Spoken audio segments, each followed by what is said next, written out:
They say you can't outrun your mistakes. I used to think that was just something adults told teenagers to keep them scared and obedient. Now I know better. Now I understand that some mistakes don't just follow you. They burrow inside you, nest in your organs, and wait for the right moment to emerge. My name is Garrett, and I'm writing this from a motel room somewhere in Nebraska. The bathroom mirror shows a face I barely recognize anymore. There are dark crescents beneath my eyes that weren't there a week ago.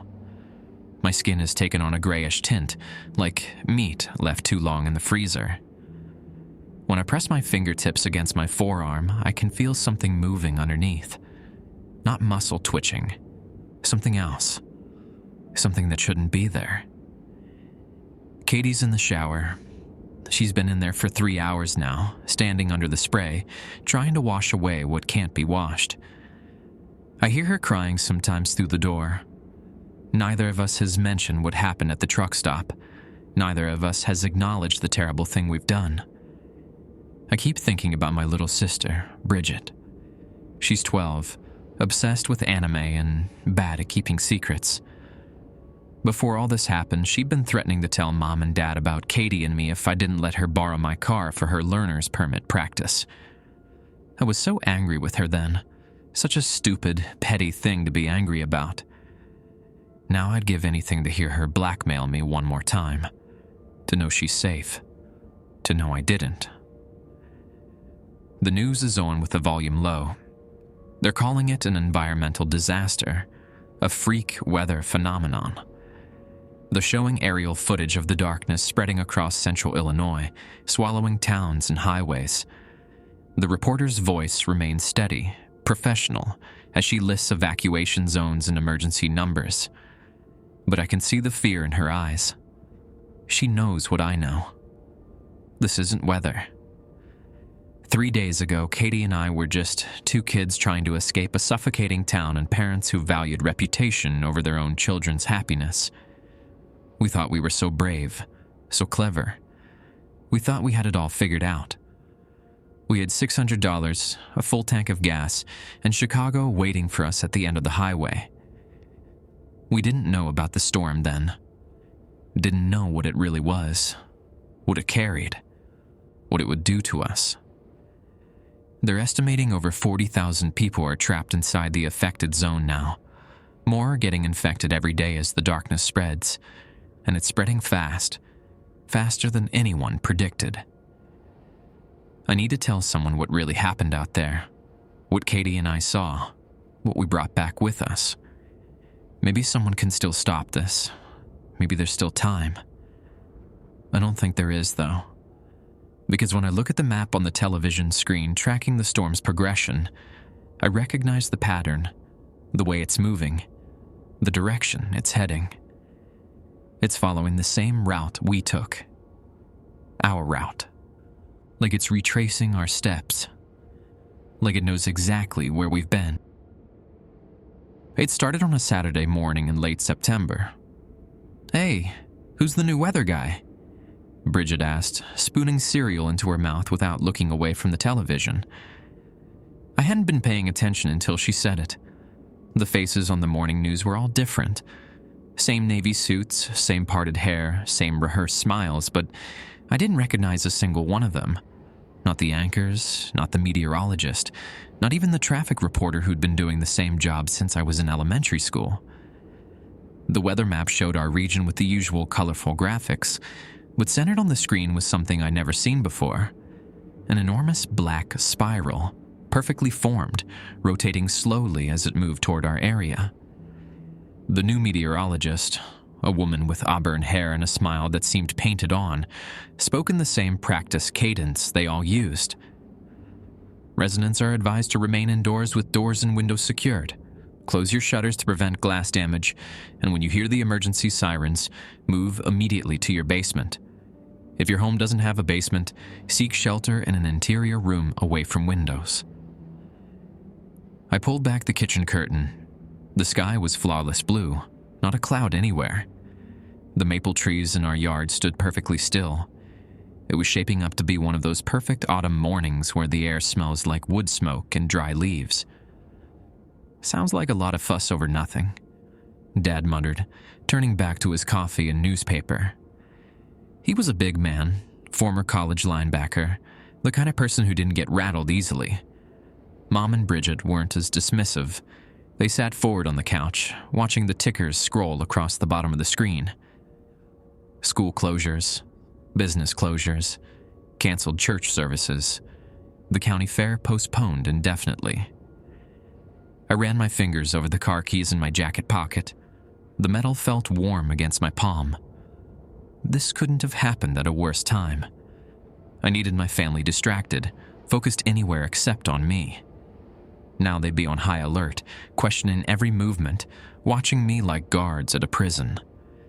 Getting out the door without triggering 20 questions would be next to impossible. And I absolutely had to get out that door. Katie was counting on me. Our town wasn't the kind of place that forgave teenagers for having their own thoughts.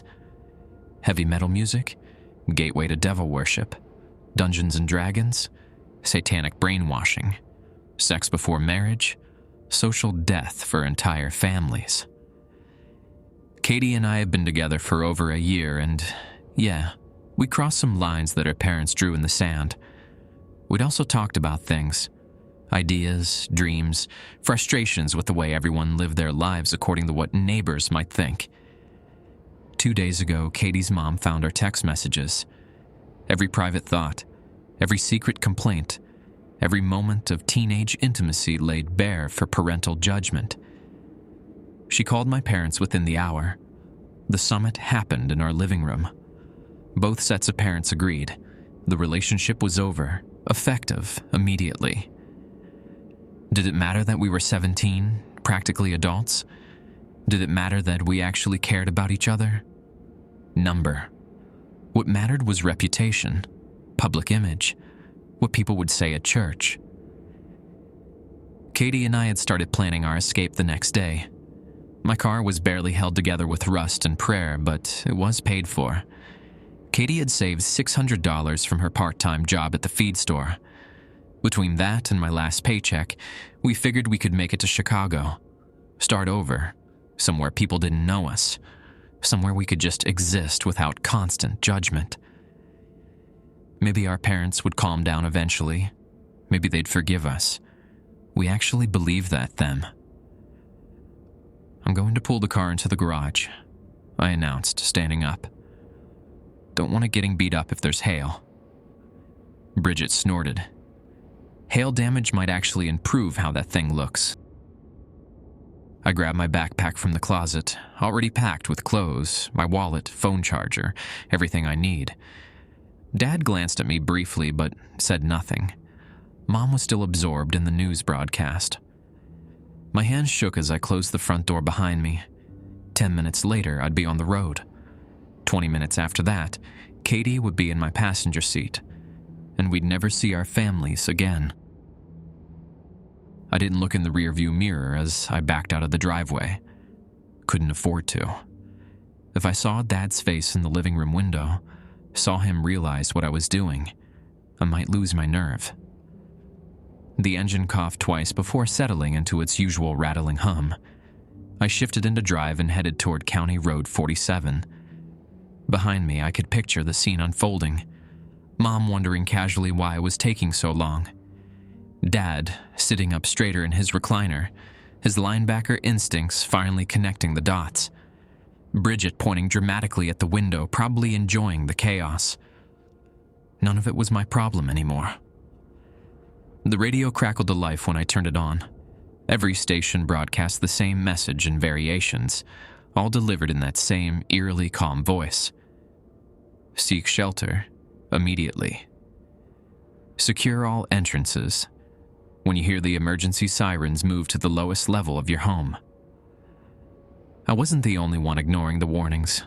Plenty of cars moved along the roads, people heading to the grocery store probably, or trying to finish errands before the storm arrived. Most drivers looked as confused as I felt. Where was this world-ending disaster everyone kept talking about? The sky remained stubbornly clear, but the further I drove, the harder it became to ignore the small changes. The wind picked up gradually, bending the corn stalks in the fields and pulling dead leaves across the asphalt in spiraling patterns. The temperature dropped enough that I reached for the heater, and there was a smell seeping through the air vents. Not quite like the earthy petrichor before rain. This reminded me more of the shore after the tide goes out. Briny, organic, slightly rotten. I cracked up the windows and switched off the radio. Katie's house sat at the end of a long gravel driveway, surrounded by soybean fields on 3 sides. Her family raised chickens and kept a small garden, the kind of place where there's nowhere to hide when someone comes looking for you. I knew that once I could see their windows, they could see me. After that, it would be a race. The sheets were already hanging on the clothesline when I came around the final curve, snapping and twisting in the strengthening wind. That was our signal. Katie should be outside, waiting. I pressed the accelerator harder. A figure in a black t-shirt and cut-off jeans burst from behind the chicken coop, running full tilt through the rows of soybeans toward the road. Katie. Her red hair streamed behind her like a banner. The back screen door slammed open. Katie's father, Dale Merkel, a heavy-set man with a permanent scowl and a reputation for settling disputes with his fists, stormed onto the porch. He was shouting something that got lost in the wind, but the shotgun in his hands communicated clearly enough. The first shot was deafening, even from inside my car. I couldn't tell if he was aiming to miss or if his hands were shaking too much to hit anything. Didn't matter. I wasn't sticking around to find out. Katie yanked the passenger door open and threw herself inside, her backpack hitting the dashboard. Go, go, go. I floored it before she'd even closed the door properly. Gravel sprayed behind us as the tires found purchase. In the side mirror, I watched Dale shrink into the distance, bent over from the effort of chasing us on foot, the shotgun hanging uselessly at his side. We made it half a mile before either of us could speak. Then Katie kicked off her shoes, stuck her bare feet out the window, and we both started laughing. The kind of half-hysterical, adrenaline-fueled laughter that comes after you've done something terrifying and survived. We were free. Actually free. No more sneaking around. No more hiding who we were. No more living under the constant weight of other people's judgment. Did you see his face? Katie gasped between giggles. I thought his head was going to explode. I'm pretty sure he fired a warning shot, or maybe he just missed. Either way, we're out. She squeezed my hand. We actually did it, Garrett. I squeezed back, grinning so hard my face hurt. We were so caught up in the moment, so drunk on freedom and relief, that we didn't notice how few cars remained on the road. Didn't register that the neighborhoods we passed looked abandoned. No kids playing outside, no one mowing lawns, no dogs barking behind fences. We were too busy planning our first night in Chicago, debating whether to find an apartment or a cheap motel, arguing over what kind of pizza to order. We were still laughing when Katie grabbed my arm and said, Garrett, what is that? I looked where she was pointing. The entire horizon to our right had turned black. The black mass filled the entire horizon, like someone had taken an eraser to half the sky. It wasn't clouds, none in the clouds I'd ever seen. The shape resembled a hurricane, complete with that distinctive spiral structure, except we were hundreds of miles from any ocean, and there were no other clouds around it, just perfect September blue above us, and that thing approaching from the east. As it moved closer, the land beneath it vanished in the darkness. Not shadow, not storm, just absence, like watching someone pull a black curtain across the world. Look out. Katie grabbed the steering wheel and yanked us back into our lane. I'd been so fixated on the sky that I drifted onto the shoulder. My heart hammered against my ribs as I stopped the brake. The car fishtailed, tires squealing, before I regained control. Sorry, My voice came out hoarse. We need to turn around. Katie's fingers dug into my forearm. Garrett, we need to go back right now. But when I checked the rearview mirror, I saw the same darkness behind us. Somehow it had wrapped around while we weren't looking. The black spiral had become a closing circle with us in the center. Which way? I asked, hearing the panic creeping into my voice. Katie, which direction do we go? She twisted in her seat, scanning in every direction. Her face had gone pale. West. Try west. Head toward Rockford. I cut across the median, earning a honk from an SUV headed in the opposite direction. The other driver's face showed the same terror I felt. Everyone was trying to outrun this thing. The smell intensified as we drove, that low-tide stench I'd noticed earlier but multiplied 100 times. It forced its way through the air vents despite them being closed. Katie pulled her shirt up over her nose and mouth. My eyes watered. It's getting darker, Katie said. She was right. The daylight was fading even though it couldn't have been past noon. The temperature plummeted. I cranked the heater to maximum, but it barely helped. Frost began forming on the inside of the windshield. I rubbed at it with my sleeve, trying to maintain visibility. Other cars sped past us now, drivers pushing well over 80 miles per hour. A minivan swerved around us so aggressively it nearly clipped our bumper. Through their rear window, I could see kids' faces pressed against the glass, crying. The radio had dissolved into static, punctuated by fragments of that same calm voice. Seek shelter, basement or interior, remain calm. Then the static swallowed everything. The darkness caught us 3 miles outside of Sterling. One moment we were driving through dim twilight. The next, it was like someone had thrown a blanket over the world. My headlights clicked on automatically, but they barely penetrated 5 feet ahead. I slowed to a crawl, terrified of hitting something. Can you see anything? I asked. No, nothing. Just keep going straight. Something skittered across the road in front of us. Something low and fast that reflected our headlights in a wet, glistening way. Katie sucked in a sharp breath but didn't say anything. The pavement beneath our tires felt wrong, softer somehow, like driving on foam instead of asphalt. The car's suspension groaned with each bump. I kept both hands locked on the steering wheel, knuckles white. We passed other vehicles. Some were stopped dead in the middle of the road, doors hanging open, completely abandoned.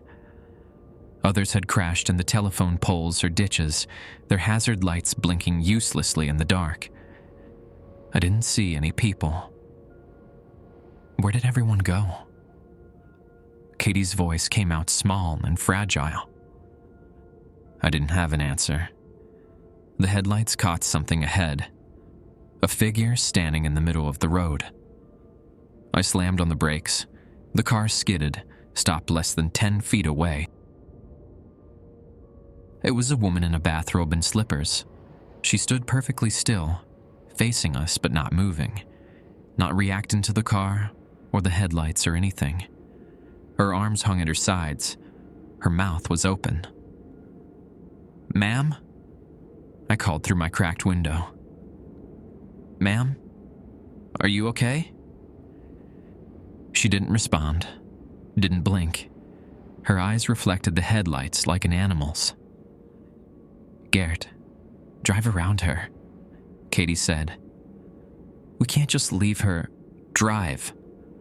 Around her." Something in Katie's tone made me listen. I used the car into the opposite lane, giving the woman a wide berth. As we passed, she turned her head to track our movement. Only her head. The rest of her body remained frozen in place. Her neck rotated much further than it should have been able to, and there was a clicking sound like joints popping. I pressed the accelerator, hard. "What was wrong with her?" Katie asked. I don't know. We found more people after that. A man in the suit standing next to his BMW. A teenager sitting cross-legged in the middle of an intersection. A whole family lined up along the shoulder like they were waiting for a bus that would never come. All of them frozen. All of them watching us pass with those reflective eyes.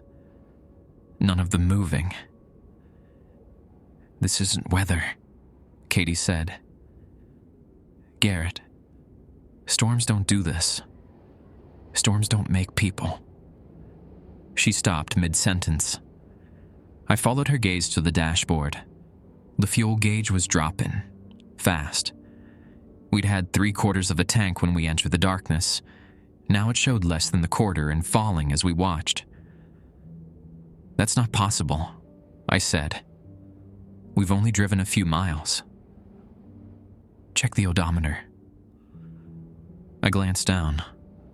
The numbers were spinning backward, resetting themselves over and over. The speedometer needle swung wildly between 0 and 80, despite my maintaining a steady 30 miles per hour. Every instrument on the dashboard was malfunctioning. My phone was dead too, even though it had been fully charged. Katie pulled hers out. Same thing. Black screen. Wouldn't respond to anything. "We need to find shelter," I said. "Gas station, house, anywhere we can wait this out." "And if it doesn't end? What if it just keeps going?" I didn't want to think about that. Couldn't afford to think about that. We drove for what felt like hours but might have been minutes. Time had become slippery in the darkness, unreliable. My arms ached from gripping the steering wheel. Katie kept watch out her window, occasionally pointing out landmarks that helped me navigate. Then the headlights caught something different. A building. A small ranch-style house set back from the road, its windows lit from within. Actual electric light.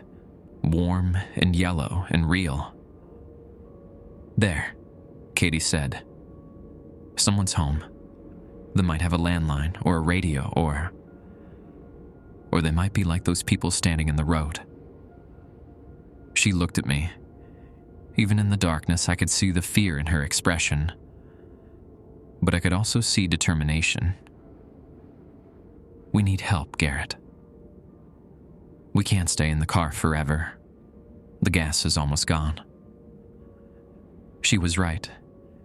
The gauge now showed empty, though the engine kept running. For now. I turned into the driveway, gravel crunching under the tires. The house looked normal enough. Neat lawn, flower boxes in the windows, a wreath on the front door. Whoever lived here was trying to maintain normalcy despite the darkness outside. It should have been comforting. It wasn't. I killed the engine. We sat for a moment, gathering courage. "Together?" Katie asked. "Together." We stepped out into the cold, dark air. The snow hit me immediately. Stronger here, almost thick enough to taste. Something organic breaking down. Something wrong. Katie grabbed my hand as we approached the front door. I raised my fist to knock. Before my knuckles could connect with wood, the door swung open. An elderly woman stood in the doorway, smiling. Her floral dress was neatly pressed. Her white hair was styled perfectly. Everything about her suggested warmth and grandmotherly kindness. Except her eyes. They were completely black. Not just the pupils. The entire eye, from corner to corner, like someone had filled them with ink. "Well, hello there, dears," she said in a sweet, crackling voice. "Won't you come inside?" Katie's fingernails dug into my palm. Every survival instinct I had was screaming at me to run, to get back in the car, to drive until the gas finally gave out. But the old woman just stood there, smiling, waiting patiently, like she had all the time in the world. And maybe she did.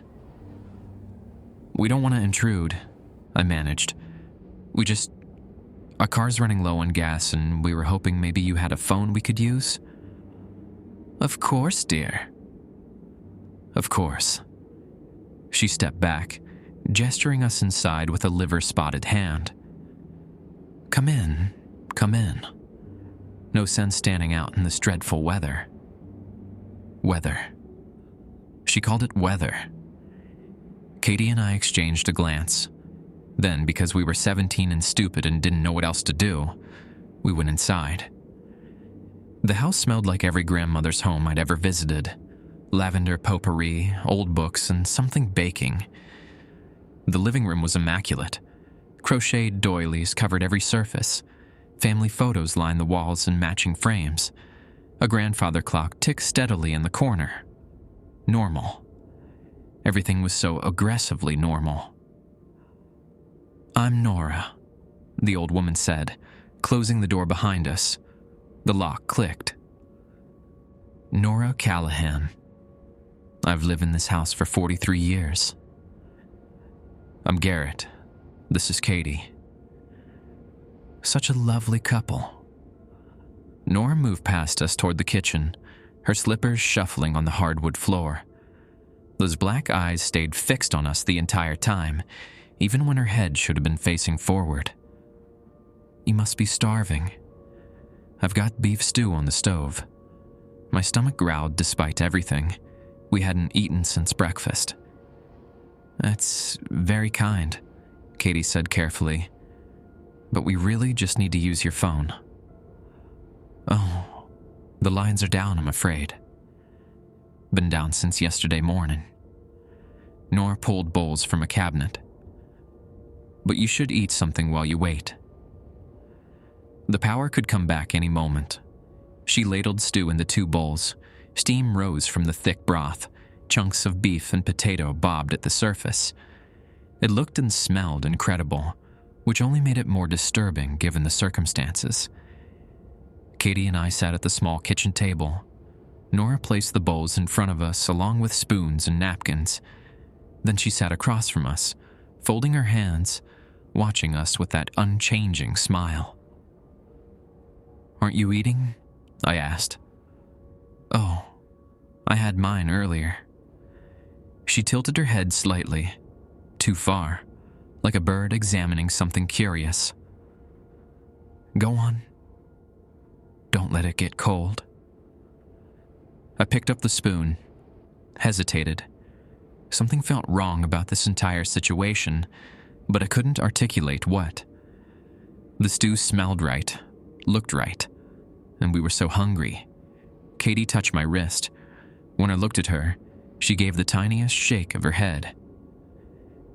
Actually, I said, setting the spoon down, I'm not as hungry as I thought. Maybe we should just... Nora's smile widened. Her mouth opened far too wide, the corners stretching toward her ears. The sound that came out wasn't words. It was a low, wet clicking, like someone sucking meat from between their teeth. We both stood at once, chairs scraping back. Thank you for your hospitality, Katie said, already backing toward the door. But we should really get going. You haven't touched your food. Nora stood as well. Her movements were too fluid, too smooth, like watching someone move underwater. It's rude to refuse. We're not hungry, I said firmly. But you are. Her voice had changed, become layered, multiple tones speaking in unison. I can smell your hunger, your fear, your warmth. She took a step toward us. Black liquid began seeping from the corners of her eyes, running down her cheeks like tears. Not blood, something darker. It moved of its own accord, dripping upward against gravity, crawling across her face. Katie grabbed my hand and pulled me toward the door. Nora lunged. She moved faster than any 70-year-old woman should be able to move. One moment she was across the kitchen. The next she had Katie's arm in her grip, those arthritic fingers squeezing tight enough to make Katie cry out. I grabbed the first thing I could reach, a ceramic cookie jar from the counter, and brought it down on Nora's wrist. The jar shattered. Nora's arm bent at an angle that should have broken bone, but she didn't let go. Didn't even seem to notice. More of that black liquid poured from her mouth now, running down her chin, soaking into her floral dress. She pulled Katie closer, opening her mouth wider, and possibly wide, and I could see them. Creatures. Dozens of them. Each one was maybe 3 inches long, dark and segmented like leeches, but with tiny barbed appendages along their sides. They writhed in the back of Nora's throat, climbing over each other, eager to reach Katie. I did the only thing I could think of. I punched Nora in the face. My fist connected with her nose. There was a crack, but no blood. Just more of those things spilling out, dropping onto the kitchen floor where they immediately began moving toward our feet. Nora's grip loosened. Katie yanked free and we ran. The living room seemed longer than it had been. The front door looked miles away. Behind us, I could hear Nora, or what was left of Nora, following. Not running, just walking steadily, shuffling in those slippers, making that wet, clicking sound. Katie reached the door first. She twisted the knob. Locked. She fumbled with the deadbolt while I kept glancing back. Nora rounded the corner. More of the creatures were emerging now, not just from her mouth, but from her eyes, her ears, crawling out of her nose. They dropped onto the floor in clusters, leaving trails of dark fluid behind them. Some moved toward us. Others scurried up the walls, across the ceiling. The door finally opened. We burst out into the darkness and cold. I didn't stop to close the door behind us. Didn't look back. We just ran for the car, our shoes crunching on the gravel. I fumbled with the keys, nearly dropped them, finally got the door unlocked. We threw ourselves inside. I jammed the key in the ignition.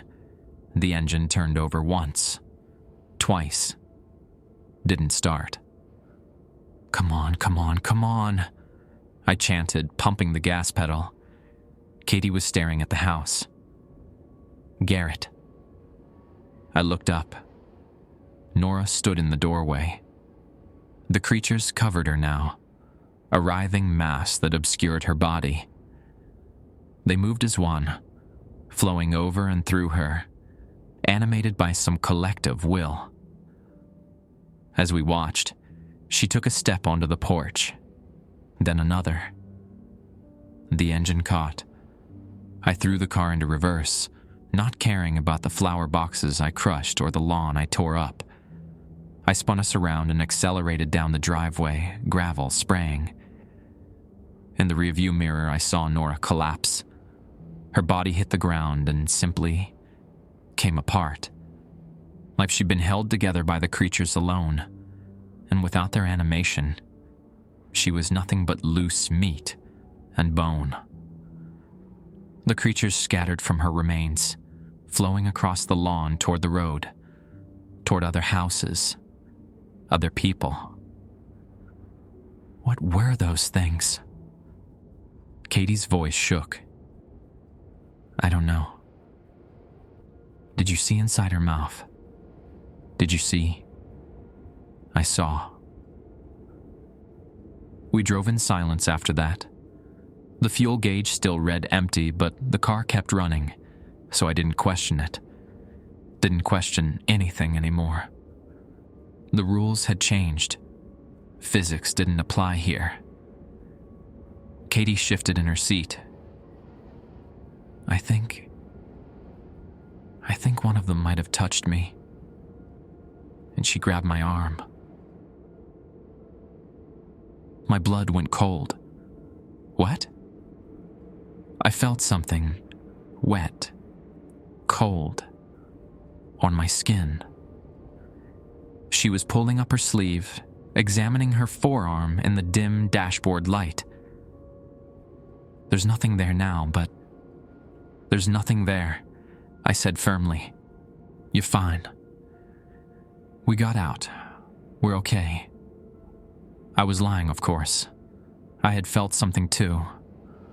when I punched Nora, when my fist went through that mass of creatures. A brief cold sensation on my knuckles that vanished almost immediately. But I didn't tell Katie that. Couldn't tell her, not yet. We needed to keep moving, find a way out of this darkness, find help. The road stretched endlessly ahead, swallowed by black. Our headlights showed maybe 10 feet of pavement before the void consumed everything. More of those frozen people stood along the shoulders, watching us pass, waiting for something, or already part of whatever this was. I tightened my grip on the steering wheel and drove on. Behind us, through the rearview mirror, I could see a faint glow where Nora's house had been. Not firelight, something else. Something that pulsed in rhythm with my heartbeat. And spreading out from that glow, moving across the ground like spilled oil, were thousands upon thousands of those creatures, searching for new hosts, searching for us. We drove for hours, or maybe minutes. Time had lost all meaning in the darkness, stretching and compressing like taffy. The odometer continued its backward spin. The fuel gauge stayed pinned on empty.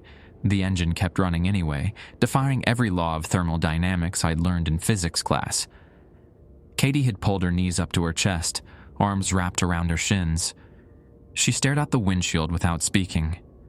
Every few minutes I'd glance at her, checking for any sign that something was wrong, but those creatures had gotten inside her.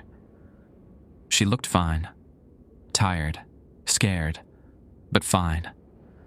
I focused on the road, following the broken white lines that were barely visible in our headlight beams. More frozen people stood along the shoulders, men in work clothes, women in grocery store uniforms, children still wearing their backpacks. All of them motionless except for their heads, which trapped our passage with those reflective black eyes.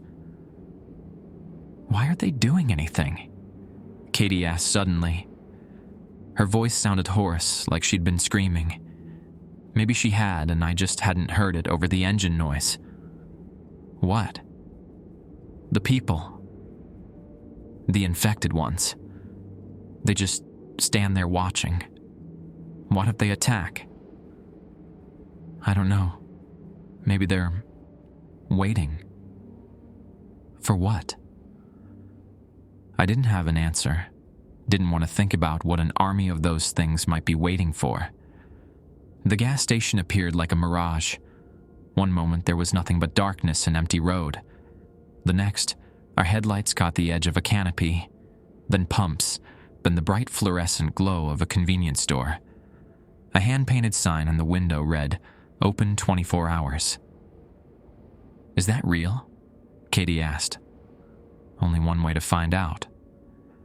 I pulled in slowly, expecting the station to vanish like a trick of the light. But it stayed solid. Real. The overhead lights hummed steadily. A Pepsi sign buzzed in the window. Everything looked exactly as it should. Except there were no other cars. No attendant visible inside. No movement anywhere.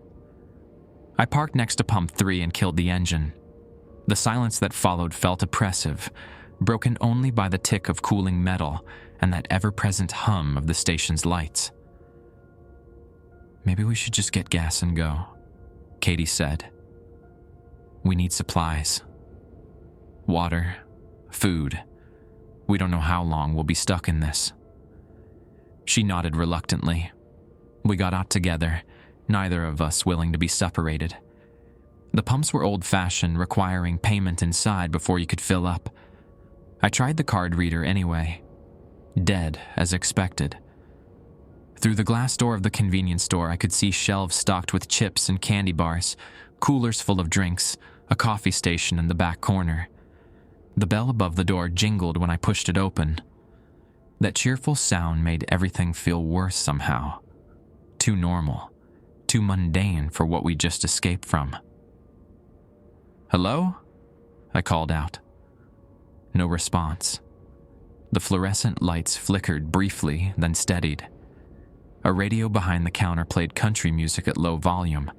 The smell of old coffee and cleaning products hung in the air, completely ordinary, no trace of that organic decay scent from outside.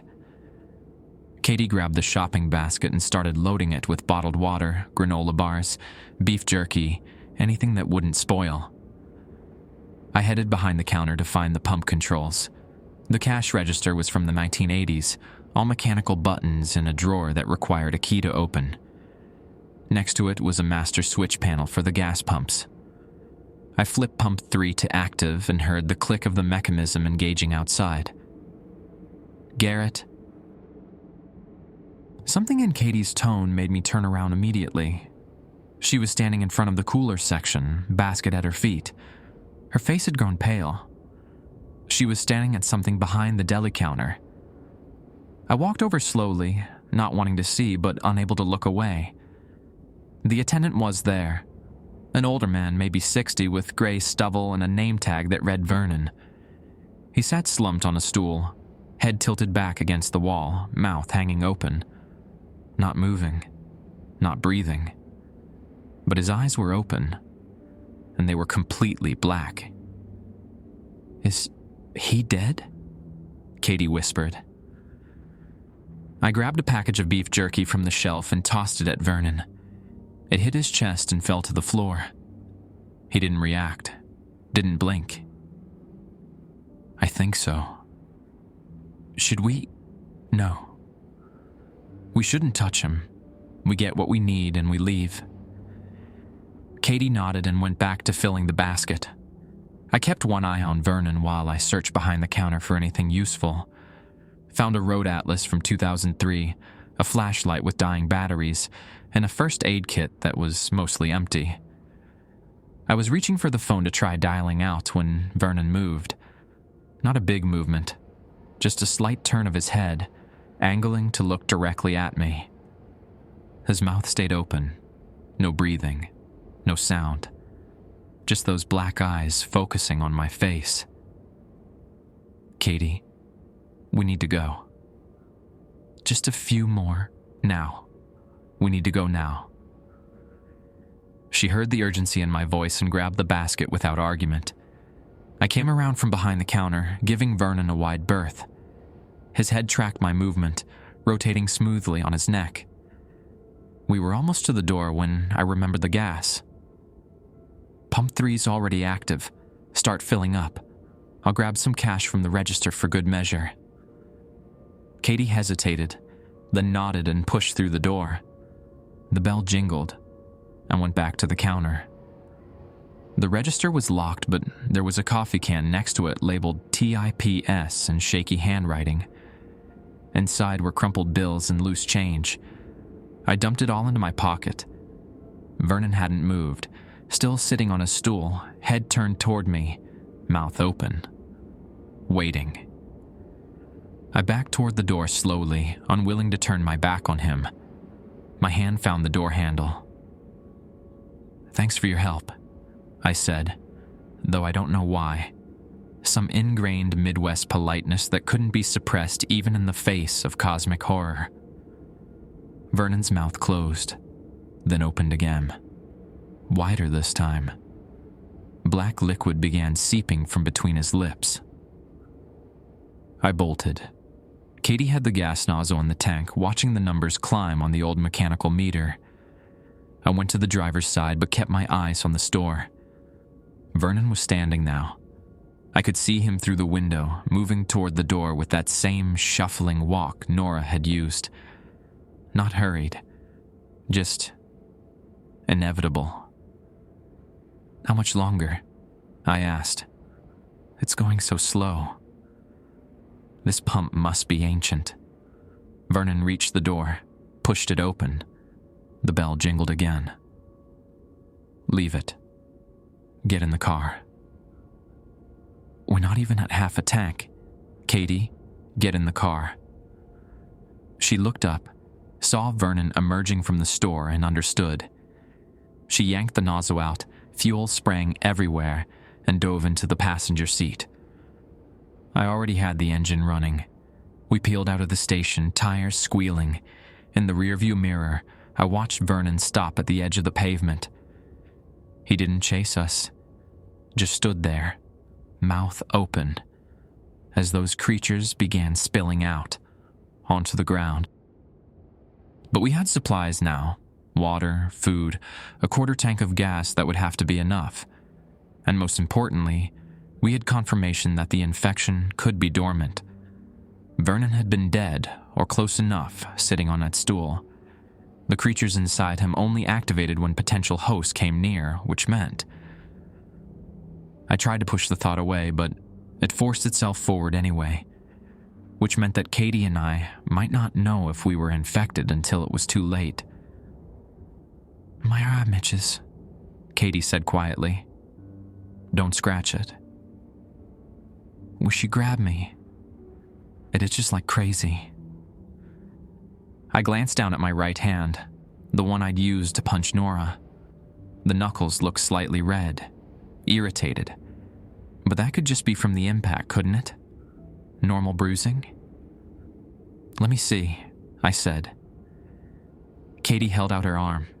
In the dashboard light, I could see a faint discoloration on her forearm. Not quite a bruise, more like a shadow beneath the skin. Small, barely noticeable. "It's probably just from her grip," I said. "She was squeezing pretty hard." "Yeah, probably." Neither of us believed it. We drove on through the darkness, sipping water and eating granola bars that tasted like cardboard. The radio stayed silent. The road stretched endlessly. More frozen people watched us pass, and beneath my skin, so faint I could almost convince myself I was imagining it, I felt something move. We drove for what felt like days. Maybe it was. The darkness played tricks with everything, including memory. I couldn't remember when we last stopped, or if we had. The granola bars disappeared. The water bottles emptied one by one. Katie dozed fitfully against the window, occasionally jerking awake with a gasp. I kept driving. The creatures beneath my skin had stopped moving. Or maybe I'd just gotten used to the sensation. That scared me more than feeling them. The idea that I could adapt to having something foreign living inside me. Then gradually, things began to change. The darkness ahead started thinning, like ink diluting in water. I could make out shapes beyond our headlight beams. Hills, trees, the suggestion of landscape instead of infinite void. My foot pressed harder on the accelerator without conscious thought. "Katie. Katie, wake up." She lifted her head, blinking. "What?" "Look." A thin line of blue cut across the horizon ahead. Daylight. Actual, real daylight. "Oh my God," Katie breathed. "We made it. Get it. We actually made it." I wanted to believe her, wanted to feel that surge of relief. But something held me back. A memory of what Nora had said in her kitchen. "I can smell your hunger, your fear, your warmth." The creatures were attracted to life, to heat, to everything that existed beyond this darkness. Which meant the military, because there had to be military by now, would be very interested in anyone trying to cross that border. "We need to be careful," I said. The landscape became more visible as we drove. Low hills covered in scrub grass, rocky outcroppings. We were closer to the edge than I'd realized, maybe only a few miles. Then I saw the roadblock. Concrete barriers formed a wall across both lanes. Military vehicles clustered behind them. These armored personnel carriers, what looked like a tank. Soldiers in full combat gear moved with purpose, their weapons ready. Spotlights swept the darkness, searching. I pulled off the road, killed the headlights, and guided us up a narrow cut between two hills. We parked behind a rocky ledge and got out, crawling forward on our bellies to peer down at the scene below. "They're here to help," Katie whispered. "They'll evacuate us. Get us medical treatment." I wanted to believe that too, But the soldiers didn't look like rescuers. They looked like guards, like they were keeping something in, not out. A vehicle approached the checkpoint from the darkness. An RV, ancient and battered, listing to one side on blown suspension. Spotlights focused on it immediately. A soldier held up his hand in the clear stop gesture. The RV slowed, stopped. The engine shut off. "Exit the vehicle." The soldier's voice carried clearly in the cold air. "Hands above your head." "Move slowly." The RV's door opened. A man emerged first, heavy-set, maybe 40, wearing jeans and a flannel shirt. Then a woman in a sundress. 2 kids followed, maybe 8 and 10 years old. The boy was crying. They all raised their hands, trembling visibly even from this distance. "Turn around. Face away from the checkpoint." The family obeyed. They stood in the line, backs to the soldiers, children clinging to their parents. An officer approached them carefully, weapon raised. He circled around to look at their faces, examined them closely. The man said something. We were too far away to hear, gesturing back toward the RV. The woman nodded frantically. The officer lowered his weapon. For a moment, I thought everything would be okay. Then he raised it again and fired. The first burst hit the father. The second hit the mother. The children's screams were cut short by the third and fourth bursts. All 4 bodies dropped to the pavement, twitching. "Jesus Christ," Katie breathed beside me. They murdered them. Those were innocent. "Look," I said quietly. Dark fluid was seeping from the bodies. Not blood. That oily black substance we'd seen before. As we watched, the puddles began to move, flowing across the pavement away from the corpses. Within seconds, the fluid separated into individual creatures, hundreds of them, thousands maybe, fleeing their destroyed hosts. The soldiers opened fire again, targeting the ground this time. The creatures scattered under the barrage, some destroyed, most escaping into the darkness. Flamethrowers roared to life, sweeping across the pavement in wide arcs. The smell of burning reached us even up on the hillside. "They knew," Katie said. "Those people were infected." The soldiers could tell just by looking at their faces. My stomach dropped. I pulled out my phone even though I knew it was dead, used its black screen as a mirror. In the dim light, I could just make out my reflection. My eyes looked normal, still blue-green, same as always. "And I see yours," I said. Katie turned to face me. I studied her eyes carefully. Brown, like they'd always been. No trace of black. "We're okay," she said. "We're not like them." We got out in time, but even as she said it, something moved across the checkpoint below. A crowd was emerging from the darkness. Dozens of people shuffling forward in that same mechanical gait we'd seen before. They moved together, coordinated, drawn by the warmth of the soldiers' bodies, drawn by the heat of their vehicles and generators. Gunfire erupted from the checkpoint, sustained, heavy. The approaching figures kept coming even as bullets tore through them. They didn't feel pain, didn't stop, just marched forward with arms outstretched. "We need to go," I said. "Now, before they..." The sound of drones cut through the air above us. 3 of them, small and agile, their cameras sweeping the hills, searching for anyone trying to slip across the border. Katie grabbed my hand. "What do we do?" The military was killing anyone who tried to cross. The infected horde was approaching from behind, cutting off our retreat. And somewhere inside us, those creatures were waiting. Dormant for now, but for how long? "We run," I said, "while they're distracted." We run and we don't stop. They'll shoot us. Maybe. But if we stay here, we're definitely dead.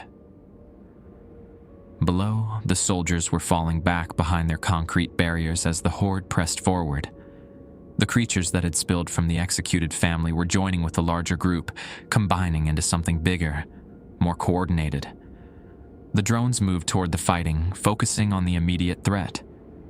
This was our chance, possibly our only chance.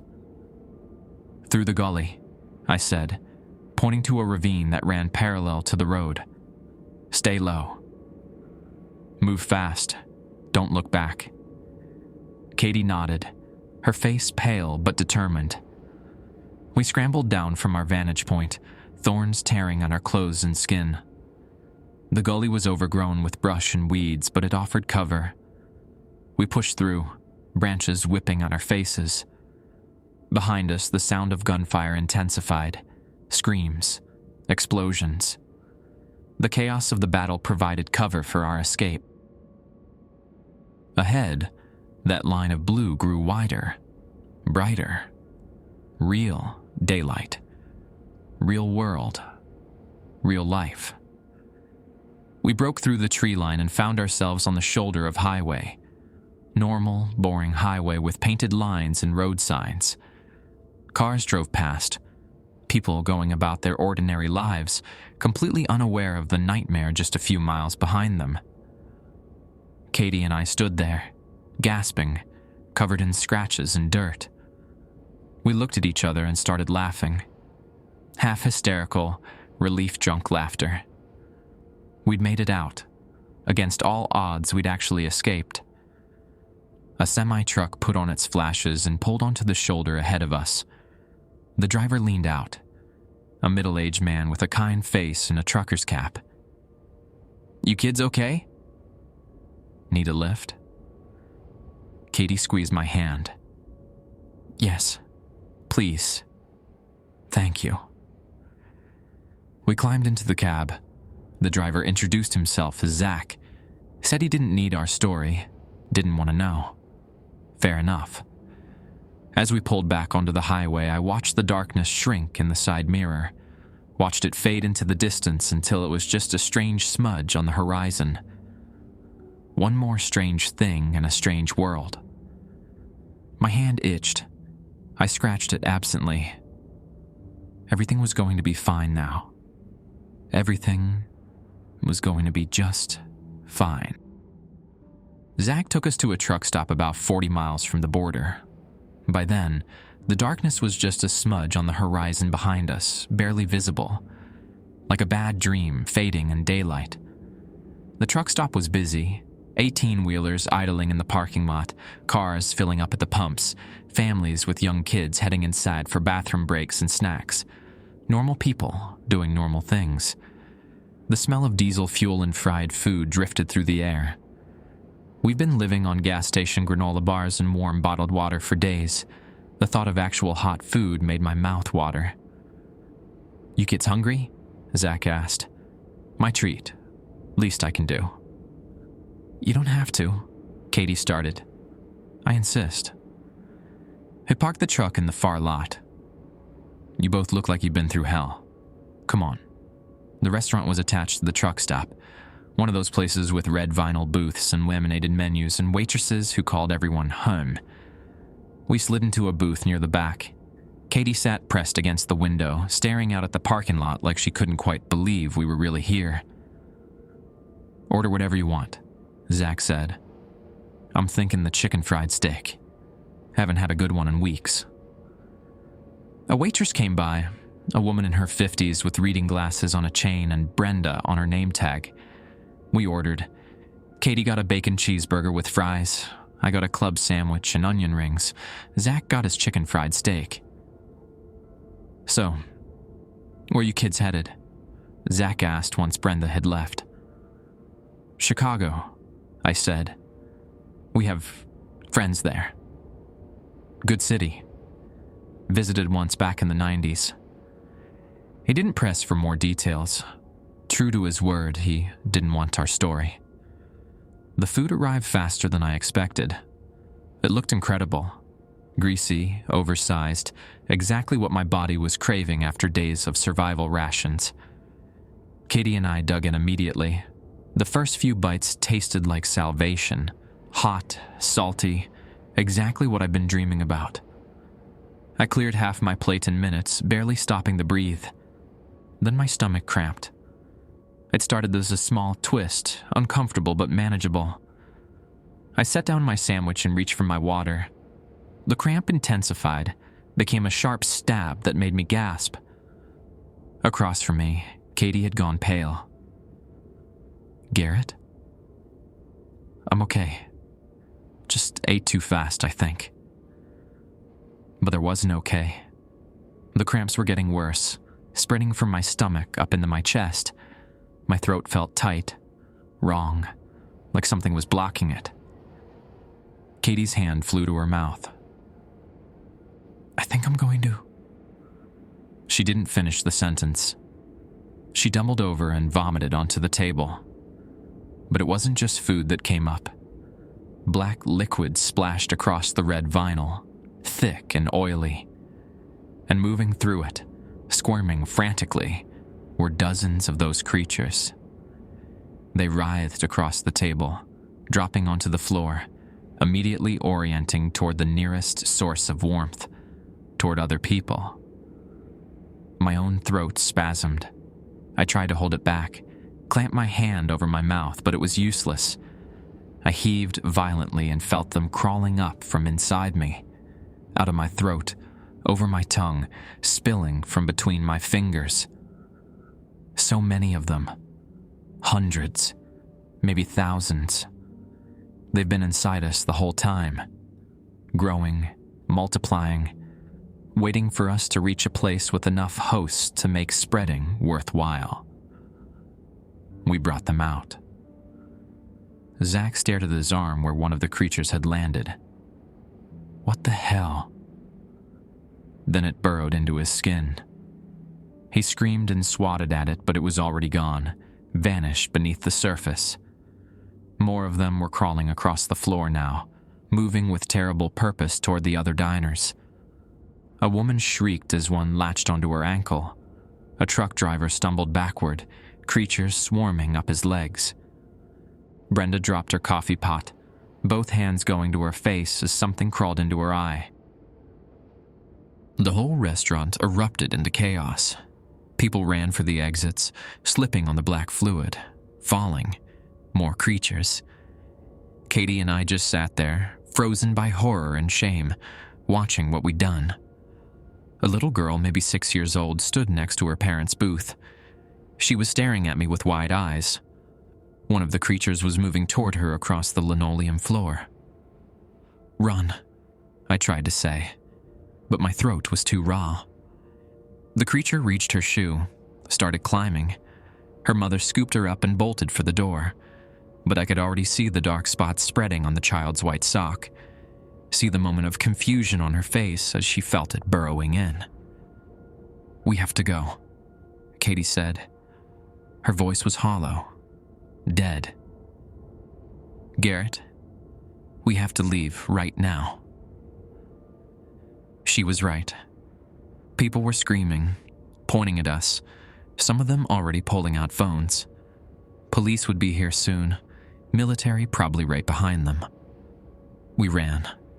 Out the side exit, across the parking lot, squeezed through a gap in the chain-link fence, stumbled through a drainage ditch, ended up behind a strip mall, hiding between dumpsters, while sirens wailed in the distance. Katie was crying silently, tears streaming down her face. I felt numb, empty. We'd escaped the darkness. We'd survived when so many others haven't. And now we'd done exactly what those soldiers at the checkpoint were trying to prevent. We'd brought the infection out into the world. All those people in the truck stop, Zach, Brenda, that little girl, they were infected now because of us. And they'd go home to their families, to their towns, spreading it further and further until... Katie grabbed my arm. Look. I followed her gaze. On the horizon, in the direction of the truck stop, the sky was darkening.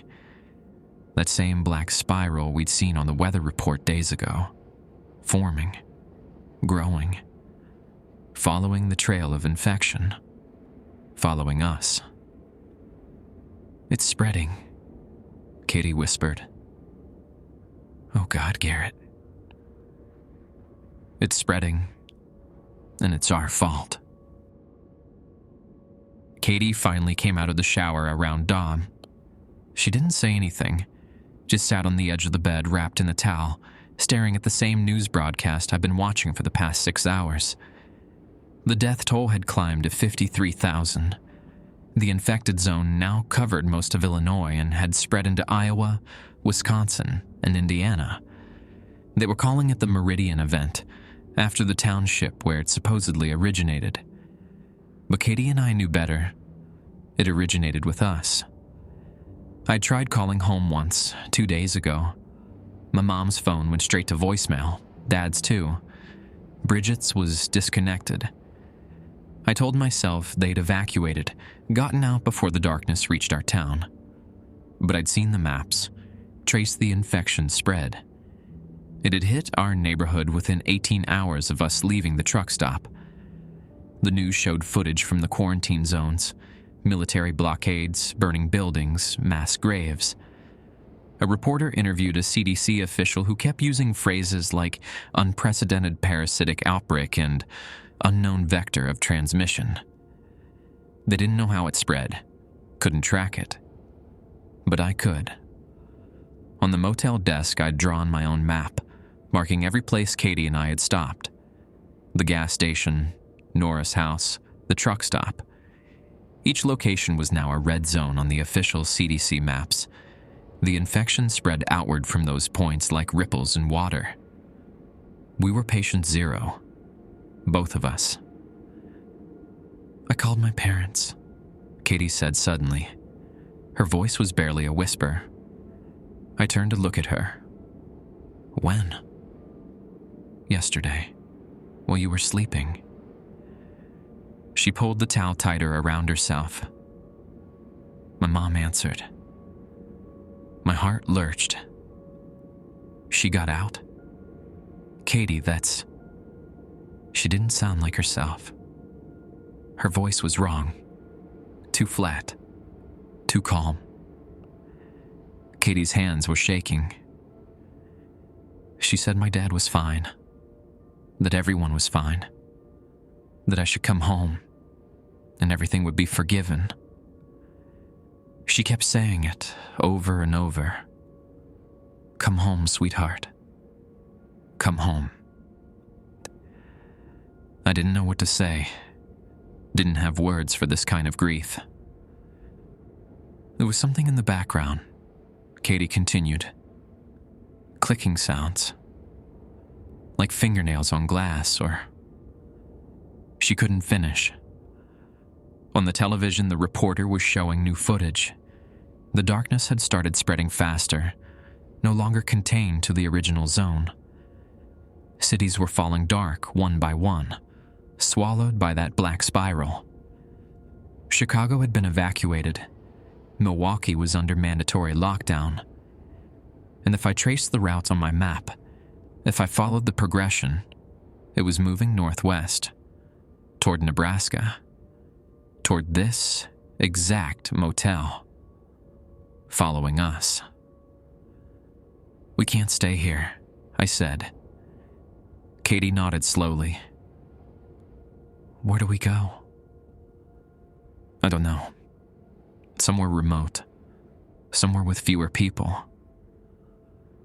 So we can infect them slower? Her laugh was bitter. Garrett, there's no escape. Don't you get it? They're inside us.